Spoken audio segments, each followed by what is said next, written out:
Napatunayang guilty sa grave misconduct at conduct unbecoming of a police officer ang 11 opisyal at tauhan ng Zamboanga Police na umano'y nagmumoonlighting bilang bantay ng isang Chinese national sa Ayala, Alabang. Inirekomenda na ng PNP Internal Affairs Service na alisin sa pwesto ang mga pulis dahil sa paglabag sa kanilang tungkulin. Nadiskubre ang sabwatan ng mga ito upang palabasin na nagtatrabaho sila sa Zamboanga habang nasa Manila para sa kanilang mga sideline.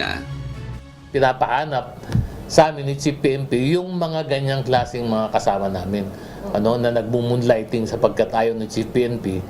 na yung mga tao na dapat nagsisilbi doon sa publiko at nakikita sa baba nandun pala sa ibang lugar at